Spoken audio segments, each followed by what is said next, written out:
Rick, do you want to kick us off and get started here? Yep, sounds good. Thank you, Ryan. Welcome everyone to the HIA webinar series. This episode is navigating the CBD hemp oversupply and other hemp opportunities in 2021. Very excited. Thank you very much for taking your time to participate and learn with us. We have one of our board members, Julie Lerner, who is the founder and CEO of PanXchange, a market structure solution for physical commodities. Julie has a deep background in international and U.S. commodities, having traded world market sugar for Cargill in Switzerland and Latin America, and covering markets like U.S. electricity with Sempra Energy and U.S. agricultural commodities, building a weather derivative business for XL Financial. She has 360-degree perspective on building businesses as an entrepreneur with PanXchange and as a managing director of an angel investment group.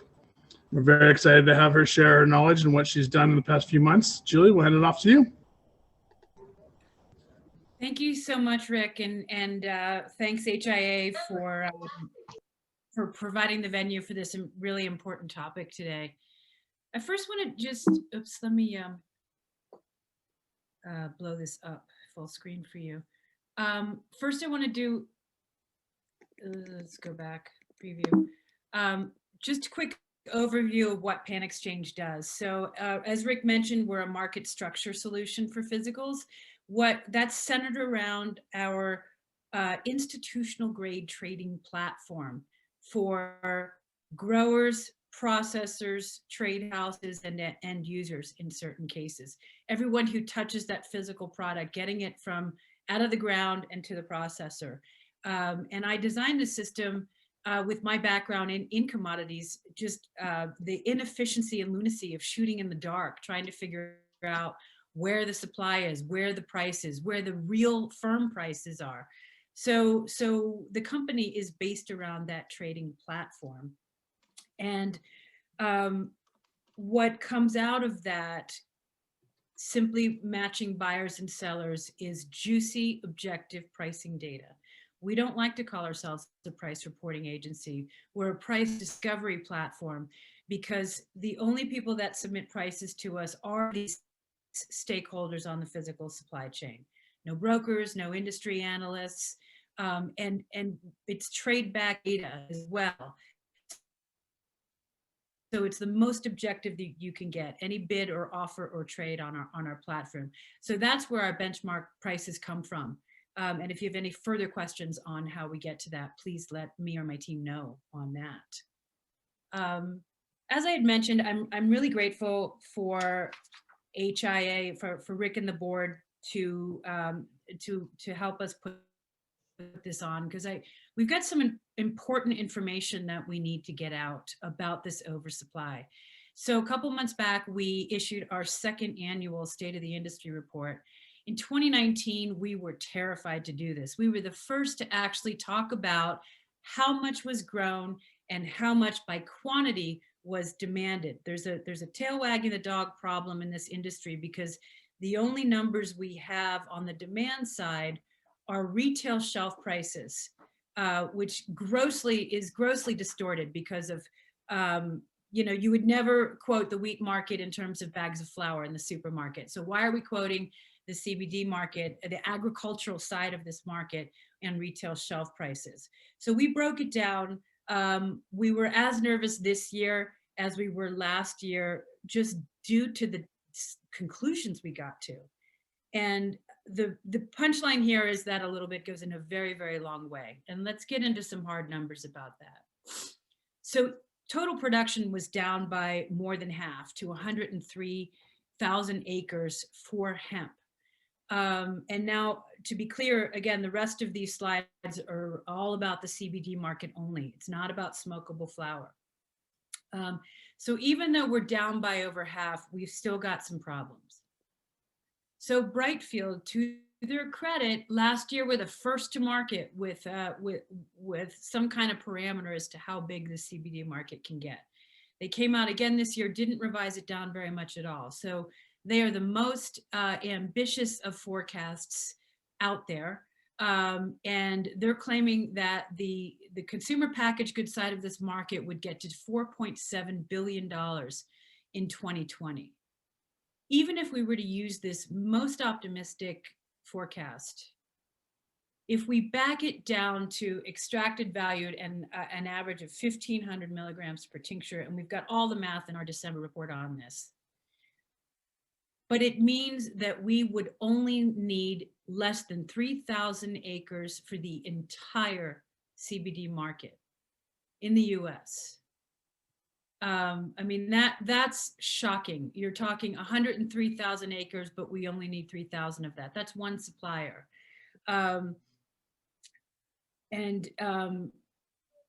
It goes on from there. So we sliced it and diced it in 3 different ways, as we did again the year before. The next thing we did was to use Charlotte's Web financial statements because they're a public company. So it seems that to get to $95 million in revenue, which by the way was flat from 2019, they only needed 873 kilos of distillate. So they do talk in their financial statements, they talk about the intentional inventory build. But if you use these numbers, you're talking about, Charlotte's Web alone, building 30,000 kilos of distillate. An inventory build of 30,000 kilos. Sorry for the cat, everybody. I tried to shut him out of the room. That is a massive number in inventory. And again, if you were to back it off even further, it's only 57 acres. So getting to 95 million in revenue, you only need 57 acres for Charlotte's Web. So I'm asking you to get your head around this, because hope is not a strategy, and we need to really figure out what to do this year. So tolling created a quiet inventory build across this entire supply chain. It was a lot more subtle than in 2019. So, there from July for 6 months, prices tanked 84%. In 2020 and now, it's just slowly eroding. Again, it's quite possible that Charlotte's Web has 25 to 30,000 kilos of extracted product in inventory. Farmers are tolling and taking product back, hoping to sell it. Or they enter the kind of tolling agreement where the processor will go ahead and sell it for them. So we are unfortunately expecting prices to gradually continue to erode across the board. Thankfully, not as dramatic as 2019, but there's nothing that's really moving right now. I would also venture to say that this month is the slowest month of deal flow that we've seen in this market. It's just not moving. There's just not enough demand right now for CBD. So some things that I'd love for growers to think about here: please do not grow commercially, that is to say at scale in 2021, unless you have a home for this. One of our clients, for example, just told us yesterday that they just started dipping into their 2020 supply. They're still working through 2019 inventory. So perhaps you could, play around with yields and efficiencies, anything you can do to get to economies of scale. And I would also encourage you to take a hard look at fiber and grain if you're not in those markets today. I personally believe that these 2 markets will dwarf the CBD market in the long run, particularly in terms of volume. So it's a good year to play around with that. If you are, no matter whether you're growing for fiber grain or CBD market, learn about forward selling opportunities so that you can qualify for both financing and crop insurance. You've got to be able to forward sell and eliminate defaults. You have to learn how to manage your price risk. You can do that with benchmark pricing. We have a lot of resources on our website about that, and happy to follow up with that later on. And finally, all I'd say is just do the math. Hope is not a strategy. So by doing the math, I mean, really digest the numbers on the left-hand side of your screen here. And also, if you're looking at fiber and grain, look every single piece of it, be diligent. What are your transportation costs, your processing costs? Where are the buyers? And then who are you competing against? If you're trying to do hemp like cotton, you've got to be competing with cotton. Make sure you can grow in a competitive manner. So I'm sure there's a lot of questions on this, but I asked Rick if I could throw this in there just conceptually, because I think this is really important. It doesn't matter if you're growing for CBD, the fiber and grain market, or if you're growing corn, wheat, and soy. So PanXchange is a cash, also known as the spot market. Most vendors in this space will talk about how they're going to revolutionize the market and going to get 100% of deal flow in their market because it's so efficient. But I'm actually here to tell you guys, as most of you know, in fact, that's a horrible strategy. You never want to subject 100% of your business in the volatility of the spot market. A good trader is going to have at least half their supply chain tied up in long-term contracts with their reliable suppliers and buyers. You've got your goodwill, you've got the specifications you need, you've got all that trust going. But here's the thing, you have no leverage on negotiating the price of that contract unless you have your hand in the spot market. So being in the spot market is your ultimate quintessential price discovery. And sometimes it can be used to your advantage as a market of opportunity. If something goes wrong and someone defaults on and is left as a desperate seller, for example, on the website, or it can be used as a last resort if unfortunately that happens to you. Things go wrong in the cash market. So that's why we encourage you guys to have both your long-term contracts, particularly in this year, as we talked about. You've got to know where it's going to go, but also keep your hand in the cash market, your finger on the pulse. It gives you the most optionality and information. And with that, I'll give it to Rick. Thank you, Julie. So like Julie said, be cognizant as a CBD farmer, as a hemp farmer, right, what you're growing for. There's a couple components to this plant. Obviously, cannabinoids, CBD is the main one. And then there's fiber and grain, which we'll get into. One thing that Julie didn't touch on that she mentioned that is still good for CBD flower is smokable flower or craft flower. There's still a market there that's still stabilized many farmers across the country, as well as Delta-8, the conversion of CBD isolates to Delta-8 as a hemp-derived product has helped to stabilize some of this price reduction that's come across over the past year or so. So those are some signs that stabilize a little bit of the CBD issue. But to Julie's point, make sure you have a contract, make sure that contract's good, where it's going, and otherwise, as we'll get into here, you can grow for research, development. There's other things we can grow for. So getting into it, there are two other sectors of the hemp plant, the hemp grain and hemp seed, right, for hemp seed oil and hemp grain for food. That market has, since 2017, is hemp seed, hemp protein, and whole hemp hearts are generally recognized as safe. So about 20 years ago in 2001, the DEA said that hemp seed oil was an illegal drug because of minor THC and the cannabinoids present in it.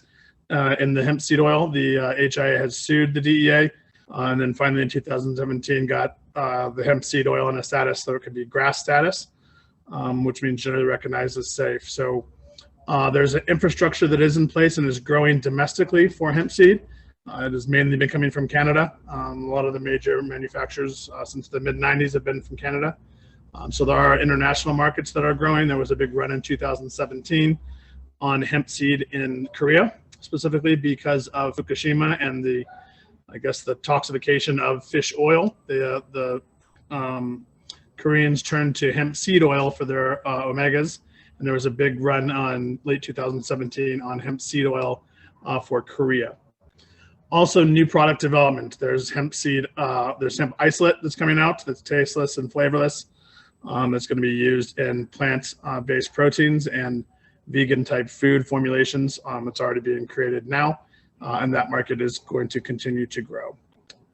So that is the hemp seed market, the hemp grain and hemp seed market. Again, different farming than for cannabinoids, as well as the Third sector of hemp, fiber in the herd. Again, different farming techniques than cannabinoid, more akin to grain and seed, more row crop farming. Fiber and herd is probably to Julie's point, this sector and the grain sector are going to surpass the cannabinoid sector by far. I mean, internationally, China's been growing hemp for thousands of years, and the fiber sector, right? They grow a lot more fiber than they grow cannabinoids in China for a lot of reasons. Construction, textiles, graphene, energy, all can come from the fiber and herd. The issue here is domestic. We need the infrastructure. They have infrastructure in Europe. They have infrastructure in China to process that fiber, right? When it comes off the stalk, you got to decorticate it. Then you got to take that and run it into woven and non-woven fibers, and then take the herd and use it in its downline products. So there are some manufacturing and processing centers in Montana, Colorado, Kentucky, North Carolina, some Texas, and some smaller ones throughout the states. But really, the infrastructure needs to get there to grow fiber and herd on a commercial scale. The benefit is fantastic domestic demand. Demand for hemp textiles is increasing. Patagonia, Prana are using hemp fiber in their production processes. There is also demand for hemp herd as a housing and construction. The U.S. Hemp Building Association is driving a lot of the new homes. I think there's 10 or 12 hemp homes across the U.S. now. It's being worked into building codes and those sorts of items. So there is domestic demand for the fiber and herd sector. And then new product development as we continue to find out all the different benefits of hemp since we've studied it over the last 80 years. We've re-energized research and development, and I'll get into that in a minute. There's a lot of potential for new products to come out. Just like on the grain side, we have new isolate and new vegan-based protein solutions. We're going to have graphene and other types of products that are going to come from the new product development side. Finally, just as a soil remediator, right? If you want to use hemp to remediate soil, suck up toxins, and really do a path towards organic, if that's somewhere you want as a farmer or even a row crop farmer, hemp is fantastic as a transitional crop for these types of production modifications, if you will. Ryan, next slide. So partner with, there's now that hemp has been legal since 2018, we now have the USDA and Institute of Food and Agriculture and research institutes that are coming out with programs like the Supplemental and Alternative Crop Competition Grant Program. This program is fantastic. It supports breeding, testing, and development of superior performing canola and industrial hemp varieties. And the production processes result in improved costs and efficiencies, reduced grower risk, and a wider use in the production system. So there is a cognizant and intentional drive by the U.S. Department of Agriculture to increase the use of hemp, the growth of hemp, and expand hemp, again, across the fiber, herd, grain, and seed sectors. And the link is there if you want to go, and I think that this is open until the end of March for this funding opportunity. So you can click on that link there and get that. Next slide, Ryan. And before we close out and go into questions, just want to appreciate everyone's time, the benefits of becoming an HIA member. We are the oldest and largest hemp trade association specific to hemp. Businesses start up at $250. We have farmers starting at $150, and it lists some of the benefits there. We have new member-to-member discounts. We have discounts on testing, materials, wholesale and retail, CBD, business services, equipment. We have savings on events like MJ BizCon, Hemp Industry Daily Conference, and really allows you to have leadership opportunities and be more involved and engaged in the fiber, cannabinoid, or grain sectors of the association. And to highlight that the membership also gets 15% off subscriptions to PanXchange, their monthly benchmark services. So fantastic. We appreciate Julie for extending that benefit to our members. And with that, I will open it up to questions. All right, it looks here like we have one question from Don Zimmerman, who is asking for recommendations on finding contracts for smokables and D8. I guess that would be on me. to answer that, and I'm guessing that he's on the supply side. I would say contact our team. We can help for sure, but we can't make any promises. Of course, it is completely a buyer's market today. So we do have the network, but we can't twist someone's arm to make them buy. I just don't want to oversell. But just reach out at hemp@panexchange.com, and we'll see what we can do to help you. Thanks for that, Julie. All right, we have another question here from David Armstrong. I think this one's for you too, Julie. It is, what is the calculation basis for connecting biomass to oil to products? Pounds per acre and CBD percentage in biomass, for example. Mm-hmm. Yeah, great question, David. So basically, how do you get from 4.4 billion, I'm sorry, so from the 4.7 billion estimate, and then us saying 4.4% of that? I'm sure that's where this question comes from. It's a little too much to get into right now. All of it is in that December report. Again, it was using 1,500 milligrams per tincture, and then backing off of how much a product gets lost in the extraction process. And that's how we back it down to biomass and back it down to the acres as well. Great, thanks for that. Our next question is from JD Ackley. How about the terpenes derived from the hemp market? I think that's asking like if there's a future market and what the demand looks like for the terpenes. I'll take a stab at that first, but I'd love to hear Rick's opinion as well. For now, at least, I feel that terpenes is really a specialty product and too nuanced. For PanXchange to list a product and build a cash market, there needs to be some commoditization to it. It's got to have certain qualities to it.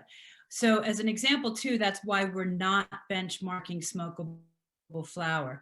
There's a nose, we give price indications, but it's a really wide price indication because you're comparing things that aren't quantifiable, such as the smoke damage in Oregon compared with the smokable flower in the South. So I think terpenes falls in that category for now too. Rick, do you have any other opinions about terpenes? No, I mean, I think that's exactly right. It's very special. I mean, there's a lot of potential, right? Obviously on the cannabis plant with terpenes, but it's very specialty market. So this next question is from Dan Levin. He asks, is there any input on certified organic biomass? I'm not sure what you mean by input. Do we offer trading of organic? Yes, we do on our website.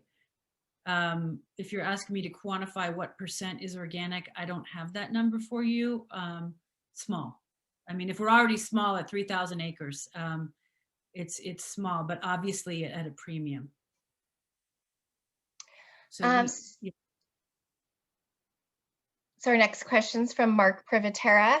What product sets does PanXchange offer specifically for fiber and grain? And what is the pricing structure for a report subscription only for fiber and grain without having to pay subscription costs for cannabinoids? Yeah, so to my knowledge, we're the only entity that is quoting prices, benchmark prices for fiber and grain. We've been doing that since August. No, there is no separate membership for that. And that's because a lot of our reports, they're pretty meaty. We do a lot of fundamental analysis with it. And we fully anticipate getting more and more into fiber and grain through 2021. I think that we're going to see a massive transition. So we'll be covering the fundamentals of that too. So we keep it all as one for now. Same subscription price. Thanks for that, Julie. Don Zimmerman is asking, is the CBG market oversupplied? Yes, but it still commands a premium to CBD. And as I think we deal with the total THC calculations that come in for all states at the end of the year, I think CBG flower will will become more prominent because you'll be able to mitigate that risk of the high delta 9 THC. Mhm.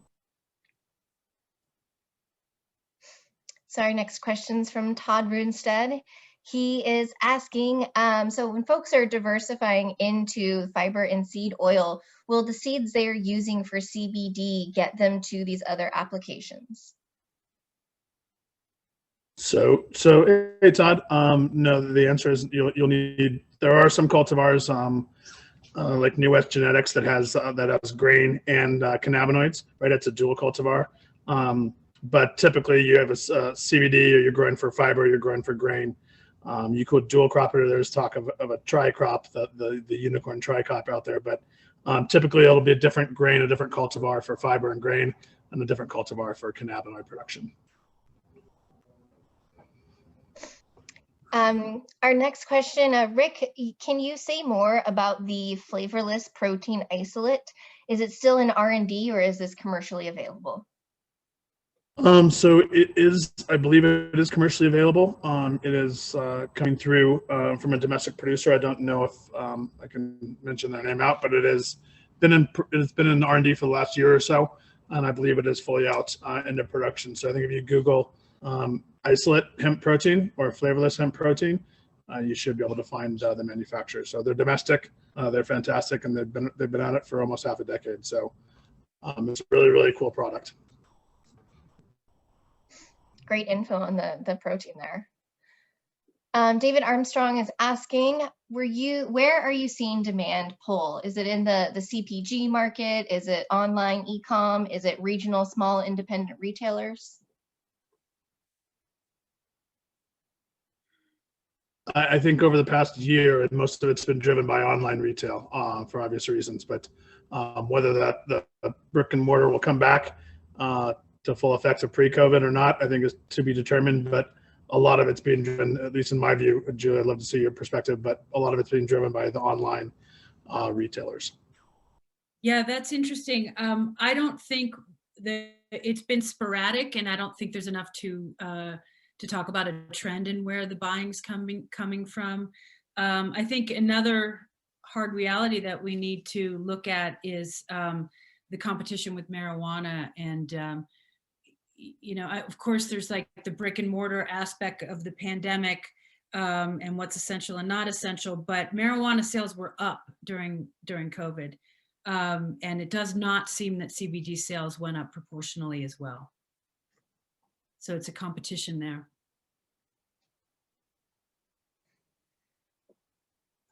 Our next question here, where do you anticipate seeing the influx of fiber varieties coming into the market? So I think that's geographically, where do you see or anticipate the influx of fiber happening? So based on my experience in my trial, I would say from Europe. I'm not sure if China's going to be giving us another cultivars, but I would say probably Europe would be the main similar latitudes. We brought some stuff over, 4 years ago from Poland. And just to give some background, it was a fiber crop. It was probably an inch or so thick, and 20% of that crop ended up going hot, going over the 0.3 THC that first year when we planted it all throughout the U.S. The second year it stabilized. So it did take a while for that cultivar to get used to the new environment, new latitude, new altitudes, those sorts of things. But most of the fiber crop that I'm aware of would be coming from Europe. Chase Werner is asking, does PanXchange benchmark and price report on feminized CBD hemp seeds? We do not. We don't cover seeds. Just a little too nuanced. And again, we're focusing on what can become a commodity. And I think the seed is an input and not a commodity. From Brandon Horton, are there any sort of companies out there that contract to come in and harvest, then purchase your crop off the field? Also, what advice do you have for new farmers looking for buyers for their crop? What sort of networks exist that we can use to better find buyers? And that's Brandon in Oregon asking. Brandon, so you're describing contract farming, not a service that we can help you with, but of course it is out there. And then the second part of your question,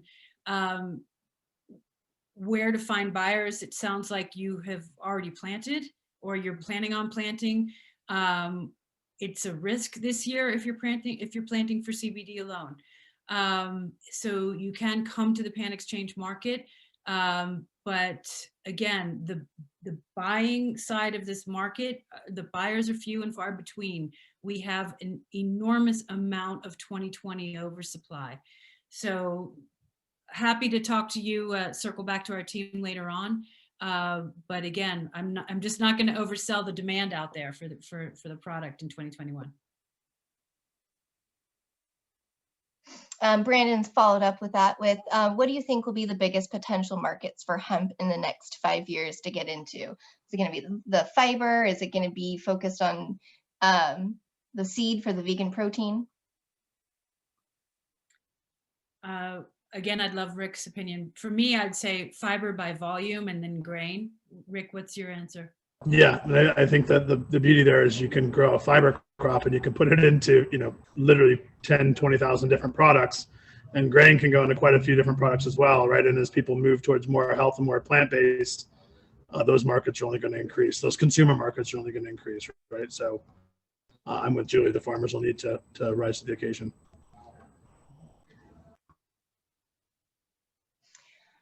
From Lisa Gall, how is the CBD product export market for Africa and other countries? Well, I can honestly say, even though we actually have an office in Uganda and we price 30 different kinds of agricultural commodities, but we don't price CBD product. I don't have an answer for you. Do you, Rick? Actually, I was working on a contract to actually go out to Uganda, coincidentally enough, next month to start their fiber and cannabinoid cultivation. So I'm not aware of too much as far as international into Africa. I know there is some cannabinoid trade with places like Europe and the UK.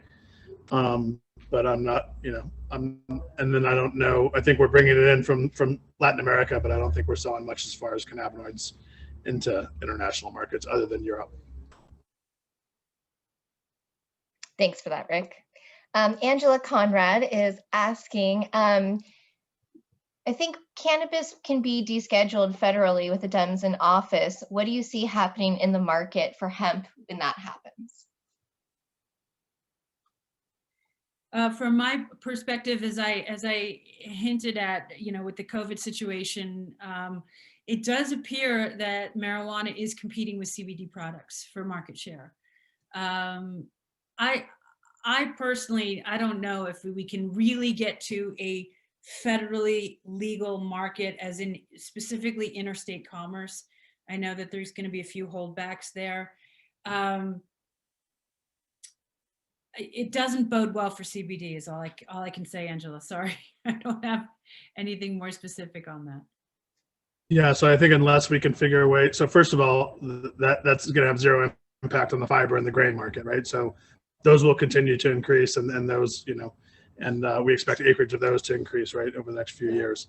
But as far as the cannabinoids, unless we can figure a way to work together, right, where you can have hemp-derived high CBD or high CBG potencies, combined with the Delta-9 THC on the marijuana side, I think there'll need to be some collaboration there, and I hope the case. But to Julie's point, they're all cannabinoids, and it's a similar market, and so they all have health benefits, right? So it'll be interesting to see if that happens, first of all, and then how it parlays into the hemp CBD market or other cannabinoid markets, CBN, CBGs. Mm-hmm. Well, these are great questions. William Price asks, do you believe there will be a demand for CBDV in 2021?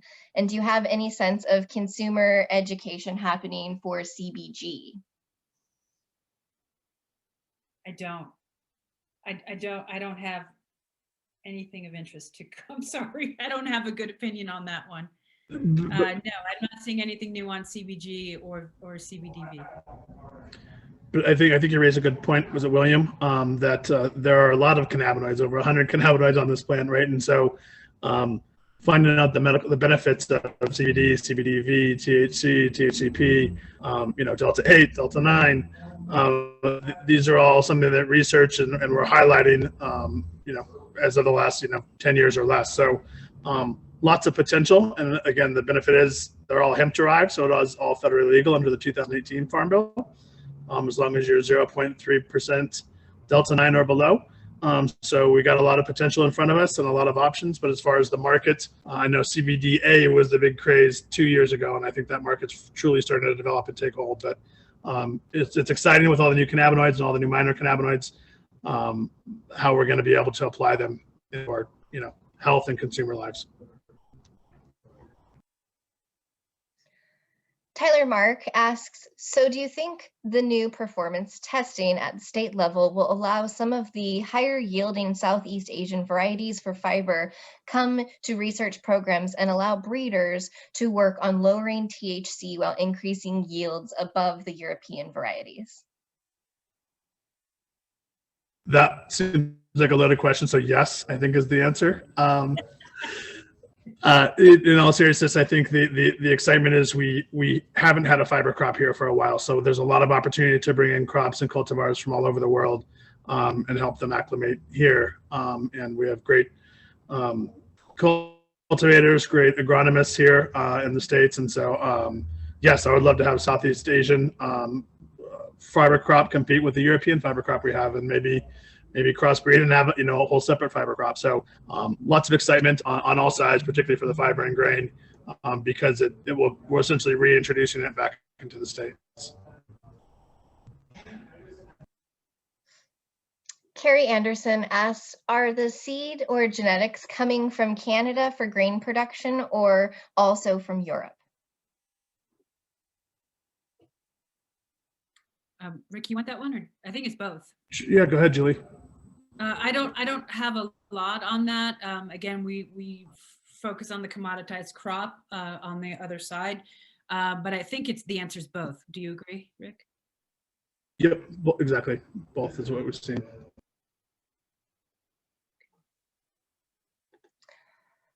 Don Zimmerman asked, are there any fiber processors in Washington or Oregon?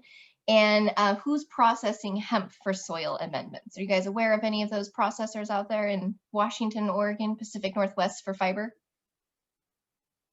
Yeah, there are processors. The soil amendments I can't speak to, though. I'm sorry.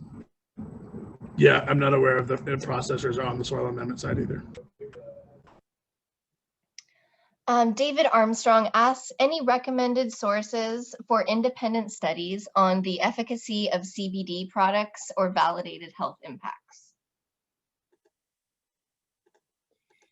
Say that again, Ryan. Any recommended sources for independent studies on the efficacy of CBD products? Julie?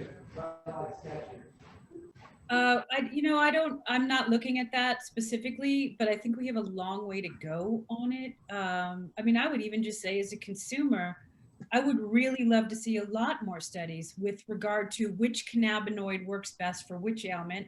And once you get to that, what's the best manner to ingest it? Is it a topical? Is it a tincture, etc.? We have so much more to go on this. But no, I don't know of a specific source. Do you, Rick?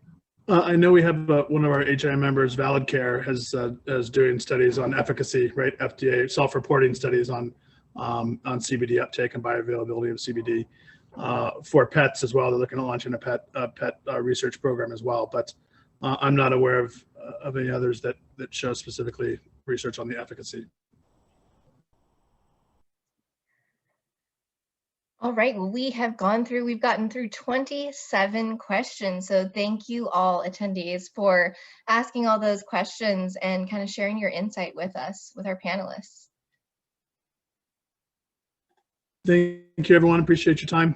Yeah. Thank you, Julie. Thank you all. Really appreciate it.